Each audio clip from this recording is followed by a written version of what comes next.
नमस्कार, जय हिंद, वंदे मातरम साथियों। स्वागत है आप सभी का सक्सेसफुल स्टडी यूट्यूब चैनल में, जिसमें हम DSSB TGT के अंतर्गत लगे हुए विषय विदुर नीति के 6वें अध्याय का अध्ययन कर रहे हैं, जिसमें प्रारंभ के 5 श्लोकों का अध्ययन हम कर चुके हैं। जिसमें हमने देखा कि घर में आए हुए अतिथि का स्वागत सत्कार कैसे करना चाहिए, इसे भी हमने देखा। इसके पश्चात हमने देखा कि यदि किसी यजमान के घर पर कोई मंत्रवेत्ता ब्राह्मण आता है तो वह उस गृहस्थ व्यक्ति के लोभ के कारण से, भय के कारण से या पैसों की कंजूसी के कारण से उसके दिए हुए गाय को, मधुपर्क को या जल को नहीं लेता है तो उस गृहस्थ का जीवन निष्फल है, व्यर्थ है। इसके बाद हमने देखा कि कौन कौन से लोग हैं जो आदर के योग्य तो हैं लेकिन पैर धोने के योग्य नहीं है। ऐसे चिकित्सक आदि 9 लोगों को भी हमने देखा था। और उसके बाद फिर पिछले श्लोक में 5वें श्लोक में हमने देखा था कि बेचने योग्य वस्तुएं क्या क्या नहीं है। आज 6वें श्लोक में हमें देखना है कि भिक्षुक व्यक्ति किसे कहते हैं या भिक्षुक की परिभाषा यहाँ बताई जा रही है। और अगले 7वें श्लोक में कहेंगे तपस्वी का स्वरूप। तो ये परीक्षा की दृष्टि से 2 श्लोक बहुत महत्वपूर्ण हैं।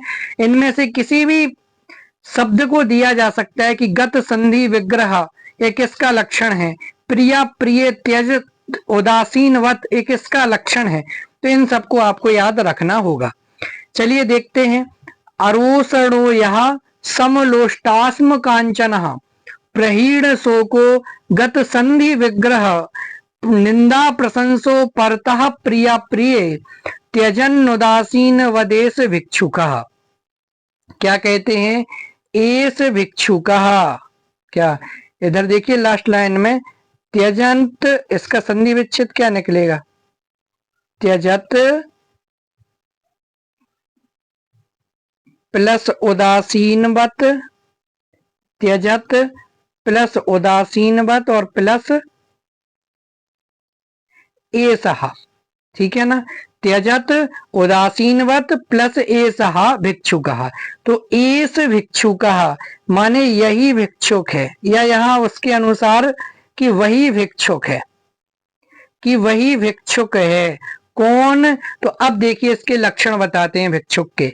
अरोषणः, अरोषणः अर्थात क्रोध नहीं करने वाला, रोष नहीं करने वाला। तो यह अरोषणा जो क्रोध नहीं करने वाला होवे, जो क्रोध नहीं करने वाला होवे वह भिक्षुक है। और क्या कह रहे? केवल इतना ही नहीं कि क्रोध नहीं करे, आगे कहते हैं सम अर्थात समान रहे, लोष्ट अस्म कांचनः। किस किस में? लोष्ट। लोष्ट कहते हैं मिट्टी का जो ढेला होता है उसे कहते हैं लोष्ट। अस्म किसे कहते हैं? अस्म कहते हैं पत्थर को। और कांचन, कांचन किसे कहते हैं? सोने को।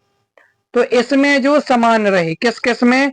लोष्ट में अर्थात मिट्टी का ढेला मिले, अस्म अर्थात पत्थर मिले या कांचन मिले, सभी में समान रहता है। जैसे किसी व्यक्ति को, जैसे हम संसारी जीव हैं या गृहस्थ व्यक्ति हैं, तो हमें सोना मिल जाए तो हम बड़े खुश हो जाते हैं। कोई मिट्टी का ढेला दे जाए, पत्थर दे जाए तो फिर अपना उपहास सा लगता है।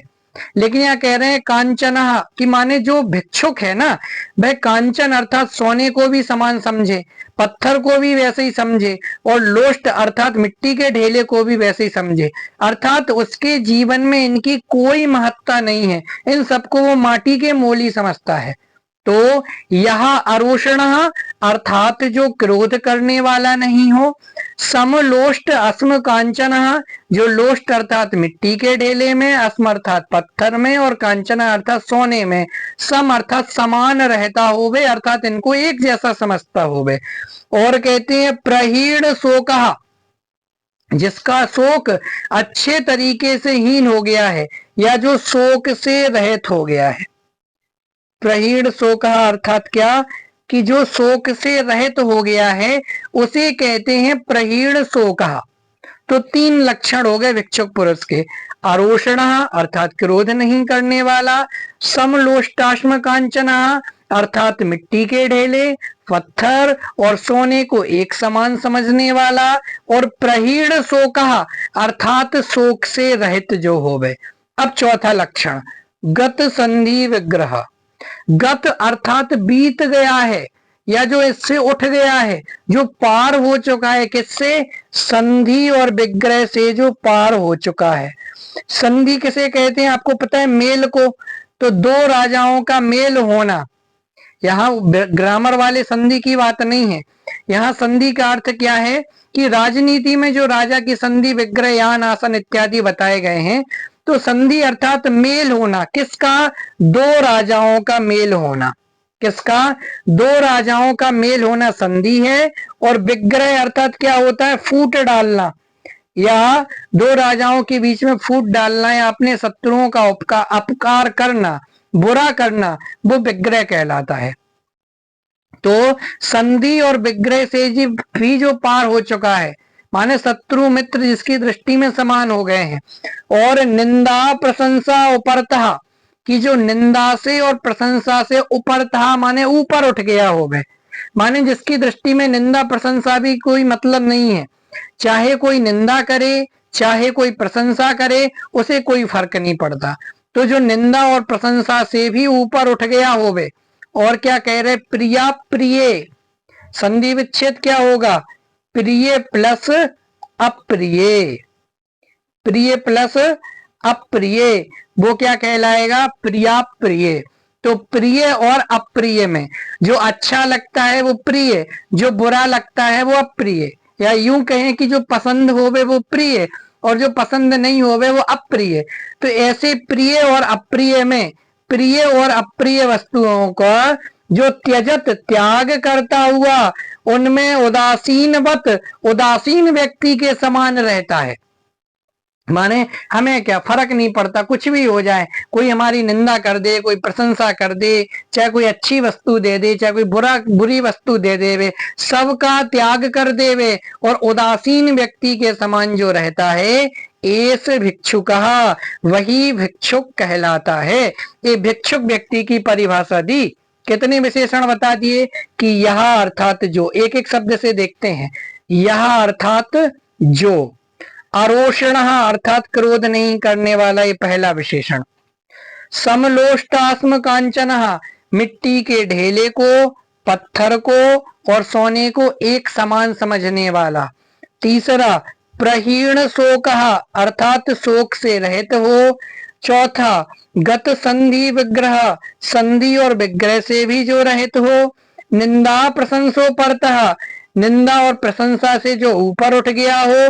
और प्रिया प्रिय त्यजत, ये छठवा विशेषण, कि प्रिय और अप्रिय वस्तु का जो त्याग करता हुआ रहे और उदासीनवत अर्थात उदासीन रहे, ऐसे भिक्षुक वही भिक्षुक कहलाता है। बहुत ही अच्छा श्लोक है और परीक्षा की दृष्टि से मैं समझता हूं कि बहुत ही महत्वपूर्ण श्लोक है। ये छठवा और सातवां, ये जो दोनों श्लोक हैं, ये जो दोनों श्लोक हैं, ये परीक्षा की दृष्टि से महत्वपूर्ण है। हो सकता है कि विदुर नीति का कोई ना कोई एक आध प्रश्न इससे भी बन जाए। ठीक है ना? तो इस प्रकार से छठवें श्लोक का अर्थ हमने देखा। ठीक है, आगे एक बार इनका अन्वय से अर्थ देखते हैं इसका। देखिए, यह अर्थात जो, अरोषण अर्थात क्रोध नहीं करने वाला, ये पहला विशेषण। लोष्ट अर्थात मिट्टी का ढेला, अस्म अर्थात पत्थर, और कांचना सम, ये हम लग गया है, यहाँ सम होना चाहिए। ठीक है, तो सम अर्थात जो मिट्टी के ढेले को, पत्थर को और सोने को समान समझता हो। प्रहीण शोक अर्थात शोक से जो रहित हो गया हो। गत संधि विग्रह, संधि विग्रह से जो रहित हो गए। निंदा प्रशंसो परता, निंदा प्रशंसा से जो पार हो गए। प्रिया प्रिय तजत, प्रिय और अप्रिय वस्तु का त्याग करने वाला हो गए, या फिर इनमें उदासीन उदासीन रहने वाला हो गए, इस भिक्षुक वही भिक्षुक कहलाता है।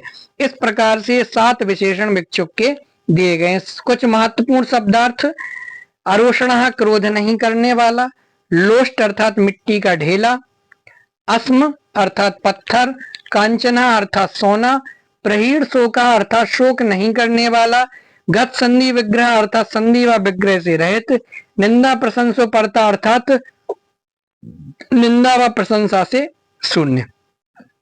अर्थ देखते हैं, जो क्रोध न करने वाला, ढेला पत्थर और सुवर्ण को एक समान समझने वाला, शोकहीन, संधि विग्रह से रहित, निंदा प्रशंसा से शून्य, प्रिय अप्रिय का त्याग करने वाला तथा उदासीन है, वही भिक्षुक अर्थात सन्यासी कहलाता है। इस प्रकार से छठवां श्लोक यहाँ पर अपना कंप्लीट होता है। कल हम विदुर नीति के 7वें श्लोक का अध्ययन करेंगे। कृपया DSSB की तैयारी करने वाले संस्कृत के विद्यार्थियों को आप सभी हमारे इस चैनल से जोड़ें। धन्यवाद।